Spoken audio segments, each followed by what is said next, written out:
नमस्कार, बहुत स्वागत है आप सभी का हमारे खास कार्यक्रम राम नारायण राम में। मैं हूं आपके साथ अंशिका।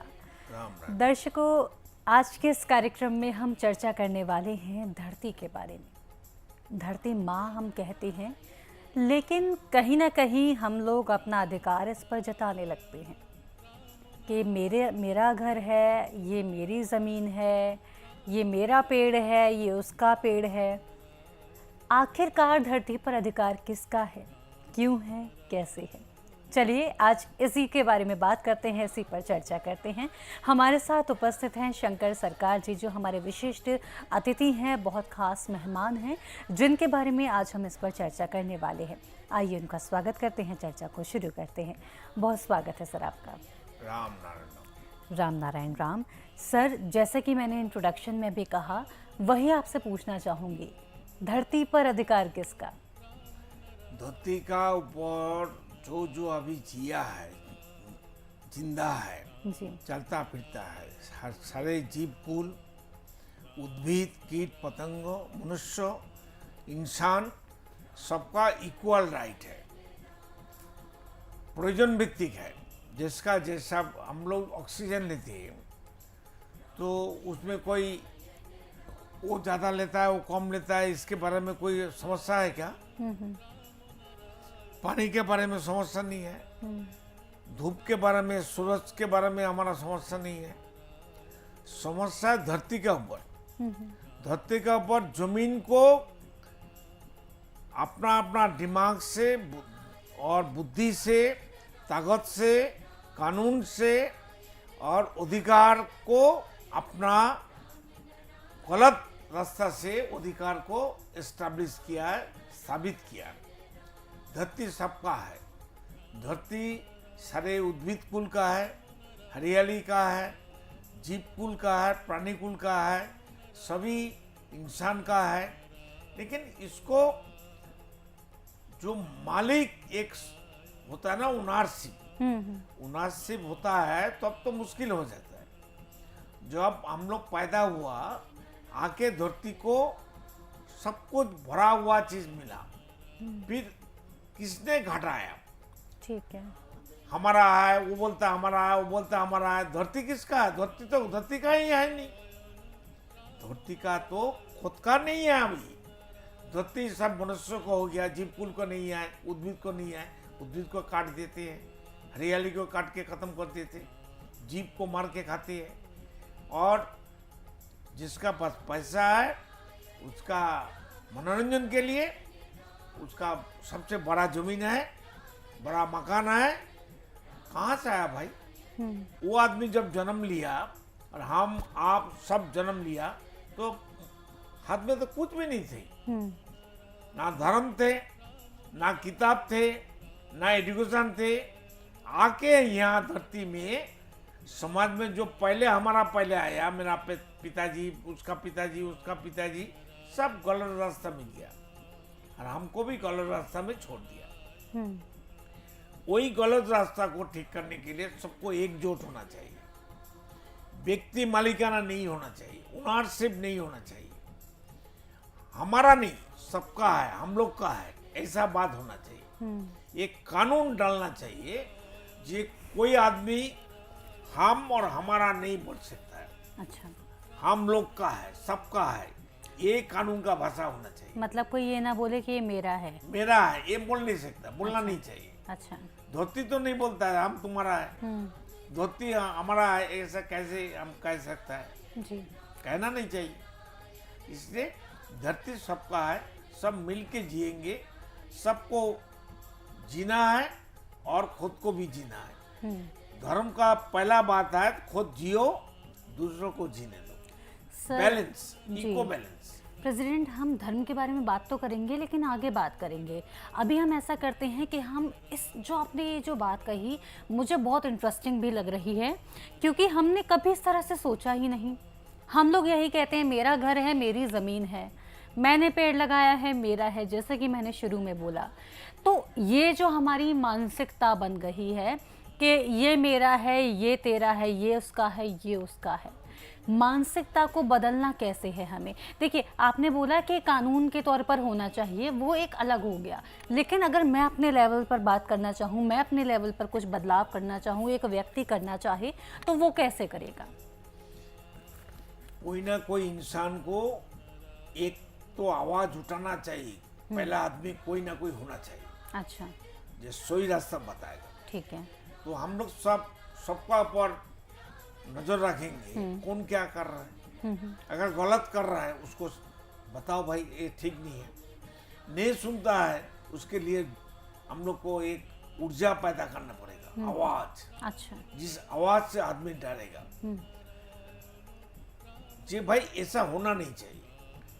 इसलिए सबको मेंटल डेवलपमेंट करना चाहिए, अच्छा। मन का उन्नति करना चाहिए और सबको समझाना चाहिए धरती किसी का नहीं है, सबका है। अगर सबका है तो हमारा भी है, तो हमारा है, फिर हमको मांगने का क्या जरूरत है? बार बार क्यों बोलना है फिर? क्या जरूरत है? हमारा है तो जन्म से ही हमारा सब कुछ है, एज पर बर्थ राइट। ठीक है। जन्म से मेरा अधिकार है, तो अधिकार को पाने के लिए दूसरा को अधिकार छीनना नहीं चाहिए। अच्छा।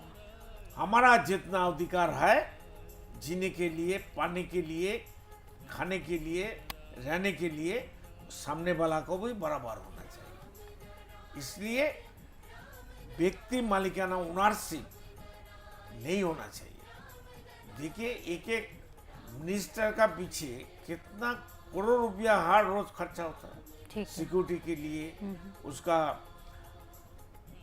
वाहन के लिए, गाड़ी के लिए, सिक्योरिटी के लिए सोच नहीं सकता है।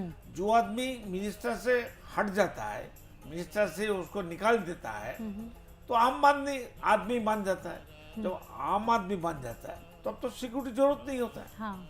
हमारा सिक्योरिटी तब जरूरत होता है जब हम खुद कुछ बन जाता है। हम तो बन के ही आया भाई, जन्म से ही तो हम ईश्वर का संतान बन के हम पैदा हुआ। बिल्कुल। जब हम ईश्वर का ही संतान हो तो अलग से हमको ईश्वर बनना, भगवान बनना, महान बनना, मिनिस्टर बनने की क्या जरूरत है? हमको जो बना के भेजा है वो बन के ही हमको धरती में जीना चाहिए। क्योंकि आपने ये भी हमें अभी बताया कि हमें सामान्य रूप से रहना चाहिए, क्योंकि वो ज़रूरी भी है। क्योंकि जैसे कि आपने बताया कि जो मिनिस्ट्रेस होते हैं, ज़्यादा रुपए उनके लिए खर्च होते हैं हर चीज़ को देखते हुए। अब आम जनता कहीं ना कहीं इसमें पीछे छूट जाती है, आपका कहना ये है। प्रेसिडेंट अगर कोई आम जनता है, आम नागरिक हैं, जैसे हम लोग आम नागरिक ही अपने आप को मानेंगे, और हम अगर सरकार से अलग हटके हैं, तो अगर हम धरती की बात करें, धरती माँ है, हमारी माँ है, हम ये कहते हैं। पेड़ पौधों से हमें जीवन मिलता है, फल फ्रूट मिलते हैं, खाने के लिए चीज़ें मिलती हैं, जैसे कि नारियल के पेड़ पर प्रकृति ने जो दिया है हमें, उसमें पानी है, और वो उसमें ऐसा पानी है कि वो सभी बीमारियों को नष्ट कर देता है। इस तरह की जो हमारी धरती माँ से हमें चीज़ें बाहर मिल रही हैं, जो हमारा इतना ख्याल रख रही हैं, और हम उनका ख्याल नहीं रख पा रहे। हम क्या कर रहे हैं? कचरा फैला रहे हैं, प्लास्टिक यूज़ कर रहे हैं, पानी में जल प्रदूषण कर दे रहे हैं। प्रेसिडेंट हमारा एक नागरिक के तौर पर क्या कर्तव्य होना चाहिए, और अगर हम बालक ब्रह्मचारी जी की दृष्टि से देखें तो उनका क्या विज़न रहा था कि आगे चल के जो हमारा संतान दल है वो आगे इस तरह से बढ़े कि हमारा जो देश है वो बढ़िया हो, हमारी प्रकृति सुंदर रहे। प्रकृति तो सुंदर है ही है जी। उसको हम बर्बाद कर रहे हैं। अच्छा। हाँ। अल्टीमेटली खुद का दुश्मन बन गया हम लोग। हर इंसान, ठीक। हर मनुष्य खुद का दुश्मन बन गया। कैसे बन गया? बन गया बुरा सोच, बुरा चिंतन, और कुछ भी खाना, कुछ भी बुरा कर्म करना, ये तो खुद का ही दुश्मनी है। समाज अगर अच्छा रहेगा, वातावरण अच्छा रहेगा, प्रकृति ठीक रहेगा, तो मैं भी ठीक रहूंगा। सब कुछ का पीछे एक ही बीमारी है, आप ध्यान से सुनिए, वो है व्यक्ति मालिकाना। हमारा है, आपका नहीं है। हमको और चाहिए। सब तो आपका ही है, फिर अलग से हमारा, उनका, इनका, ये सब बोलने का ये अधिकार किसने दिया भाई? धरती बोला भाई इतना 1 बीघा जमीन तुम्हारा है, 1 बीघा जमीन तुम्हारा है, 10 बीघा उनका है। धरती तो ऐसा नहीं पता है। नहीं बोला, हाँ। तो किसने बांटा? ये कानून किसने लाया? ये व्यक्ति मालिकाना राइट किसने दिया? इसके बारे में हर धर्म का, हर मजहब का, हर इंसान को सोचना चाहिए।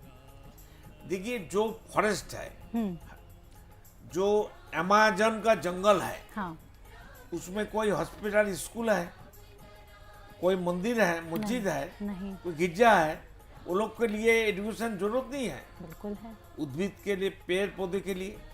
तो हम लोग को लिए इतना एजुकेशन की क्या जरूरत है, इतना स्कूल कॉलेज की क्या जरूरत है, इतना मंदिर मस्जिद गिरजा का क्या जरूरत है?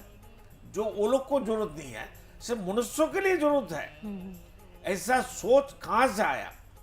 ये सोच क्यों समाज में चलता है? इसको खत्म करना है। तो जब तक धरती में व्यक्ति मालिकाना रहेगा, समस्या कभी दूर नहीं हो सकता है। समस्या को जड़ से उखाड़ के फेंकने के लिए ओनरशिप, व्यक्ति मालिकाना नहीं होना चाहिए। ये कानून लाना चाहिए और सबको जागना चाहिए। सबको एक मत होके, एक ही धर्म है प्रकृति का। प्रकृति छोड़ के हम नहीं जिएंगे। प्रकृति को हम खाते हैं। प्रकृति से हमारा शरीर बना है पंचभूत से। खेती, अब तेज, मरुद, जल, आलो, माटी, बातास, फाका, पानी है, हवा है, ताप है, धरती है। ये सब हमारा जन्म से अधिकार है। जन्म से हम लेके आया है। जन्म से पहले ये प्रकृति ने, ईश्वर ने, ऊपर वाला ने, अल्लाह ने ठीक ठाक बना के रख दिया। मेरा बच्चा आएगा, इसका कोई तकलीफ ना हो। तो तकलीफ करने वाला तो हम लोग खुद का है दुश्मन। बिल्कुल सही बोल रहे हैं। आदमी का दुश्मन है। देखिए, एक शेर अगर खाने के लिए भूखे मरे, कोई शिकार करते हैं, उसका पेट भर जाता है, दोबारा शिकार नहीं करता है जब तक उसको भूख नहीं लगता है। ठीक है। उसमें कोई गोडाउन है, उसका रासायनिक सिस्टम है जंगल में। नहीं, वो बिल्कुल लोग अपना अपना बैलेंस करके खाता है, हाँ। पीते हैं, जीते हैं। हाँ। उसके लिए मकान की जरूरत नहीं है। तो इंसान को दिमाग मिला है, सोच मिला है, तो वो सोच खुद के लिए हो सकता है, सबको लिए भी होना चाहिए। बिल्कुल प्रेसिडेंट, आपने बिल्कुल सही कहा। मैं आपसे बिल्कुल सहमत हूँ। अपने दर्शकों को एक बार और मैं बताना चाहूँगी, जैसा कि प्रेसिडेंट ने अभी हमको बताया कि इंसान का एकमात्र विचार होना चाहिए, एकमात्र सोच होनी चाहिए कि प्रकृति ही सबसे सर्वोपरि है। सबसे ऊपर हमें प्रकृति को रखना है, क्योंकि अगर प्रकृति को नुकसान हो रहा है, क्योंकि हम भी प्रकृति ही हैं, अगर प्रकृति को नुकसान होगा तो हमें भी नुकसान होगा। बाढ़ आएगी तो हमें नुकसान होता है, पेड़ कटेंगे, ऑक्सीजन कम होगा, गर्मी आप लोगों को पता है किस हद तक बढ़ रही है, गर्मी होगी, हमें ही नुकसान होगा। कोई भी प्रकृति को नुकसान होता है तो अल्टीमेटली हमारे ऊपर ही आता है। अगर आप चाहते हैं प्रकृति पर मालिकाना हक जताना, तो उनकी केयर करने के लिए जताएं कि मेरा हक है, मेरी प्रकृति है, मैं ख्याल रखूंगा। आपको इस तरह से सोच के चलना है, ना कि जो हम सोचते हैं प्रेसिडेंट कि मेरा घर है, ये नहीं सोचना। आप ये सोचिए कि मेरा पेड़ है, मैं ख्याल रखूंगी, मेरा ये वाला भी पेड़ है, मैं ख्याल रखूंगी। जिससे कि आने वाले जनरेशन के लिए प्रेसिडेंट हम क्या कर रहे हैं? हम तो पेड़ काटे दे रहे हैं, पानी को ख़राब कर दे रहे हैं, हम एटमॉस्फेयर ख़राब कर दे रहे हैं। उनको आने वाले समय में क्या मिलेगा? तो हमें ये सोच के चलने की भी आवश्यकता है प्रेसिडेंट। पीछे का बात तो सोचता नहीं है। हाँ, पीछे क्या होने वाला है, हाँ, ये सोचता नहीं है। वही। अभी प्रेजेंट के बारे में सोचते हैं, वर्तमान के बारे में सोचते हैं। भविष्य में क्या होगा धरती का, प्रकृति का? प्रकृति तो बैलेंस कर लेगा। जो जीव है, उद्भिद है, वो तो आपसे आप जिएंगे। ठीक है। प्रकृति उसका साथ है, क्यों? वो प्रकृति का साथ है। सिर्फ मनुष्य, इंसान का साथ नहीं है। इंसान का दोस्त नहीं है। इंसान का दुश्मन है। सबसे बड़ा दुश्मन इंसान का होता है। हम हमारा दुश्मन है। ये जब तक हमारा सोच चेंज नहीं होगा, बदलाव नहीं करेगा, तब तक धरती में शांति नहीं आएगा, समस्या समाधान नहीं होगा। इसलिए सबसे पहले हमारा ये बात बंद करना पड़ेगा। हम लोग का है, सबका है, धरती सबका है, प्रकृति सबका है, जीव कुल सबका है। सबको इको बैलेंस रहना चाहिए। सबको मिलके रहेंगे, धरती खुश रहेगा, अल्लाह खुदा गॉड ईश्वर खुश रहेगा, तो सबको अच्छा होगा, भला होगा। मरने के बाद क्या होगा आप सोचिए। कोई इंसान मर जाता है, वो घर का बच्चा लोग, माँ लोग, पिता लोग, कोई भी हो मरेगा, 2 घंटे का अंदर घर से बाहर कर देगा। उसको शमशान घाट में ले जाओ, ना तो मिट्टी में दफन कर लो, नहीं तो बदबू आ जाएगा। तो इतना कीमती चीज शरीर, और शरीर उसको मरने के बाद एक भी कीमत नहीं, 1 पैसा कीमत नहीं है। उसको जलाने के लिए, दफन करने के लिए जमीन चाहिए, जलाने के लिए लकड़ी चाहिए, इलेक्ट्रिसिटी चूल्ही चाहिए। तो जब आदमी मरने के बाद कोई कीमत ही नहीं है, तो जीते जीते क्यों हमारा करेंगे हम। प्रेसिडेंट, बहुत सुंदर आपने बात कही कि मरने के बाद हमारी कोई कीमत नहीं होती है, तो जीते जी हम इतना ज़्यादा क्यों करें। प्रेसिडेंट, एक बात और मैं इसमें जोड़ना चाहूँगी, अगर आप मुझे बता दीजिएगा कि अगर सही है या नहीं है। मैं ये कहना चाहूँगी हमारे दर्शकों को कि बस अगर हम प्रकृति से प्रेम ज़्यादा नहीं कर पा रहे हैं, बहुत ज़्यादा बिजी हम चल रहे हैं, तो कम से कम 2 पेड़ हम अपने जन्मदिन पर ज़रूर लगाएं, जिससे कि जब हमारा देहांत हो तो हमारे जो दाह संस्कार हो उसके लिए हम लकड़ी का इंतज़ाम खुद करके जाएं। आपको क्या लगता है प्रेसिडेंट? बिल्कुल ठीक। 2 पेड़ क्यों? हर जन्मदिन पर लगाएं। आप जन्मदिन नहीं जी, हर रोज सबको पेड़ लगाना चाहिए। और हरियाली जितना बढ़ेगा, हमारा घर का शांति, ऑक्सीजन, खाना पेड़ से ही आता है। बिल्कुल प्रेसिडेंट। इसलिए विदाउट हरियाली, विदाउट पेड़, ट्रीज छोड़ के धरती बैलेंस नहीं रहेगा। बहुत बहुत धन्यवाद प्रेसिडेंट आपका, आपने बहुत कीमती समय दिया और हमें बहुत अच्छे विषयों से रूबरू आप करवा रहे हैं। तो दर्शकों, इसी के साथ आज के इस कार्यक्रम में इतना ही। मैं उम्मीद करती हूँ प्रकृति की ओर और अपनी धरती की ओर आप और भी ज़्यादा सजग हुए होंगे। जिस तरह से मैं भी अलग चीज़ों को, इन्हीं चीज़ों को अलग नज़रिए से देख रही हूँ, मुझे लगता है कि आपको भी एक नया अलग नज़रिया मिल रहा होगा। और आज जो हमने प्रकृति को, एक बार फिर से करूँगी, ठीक है।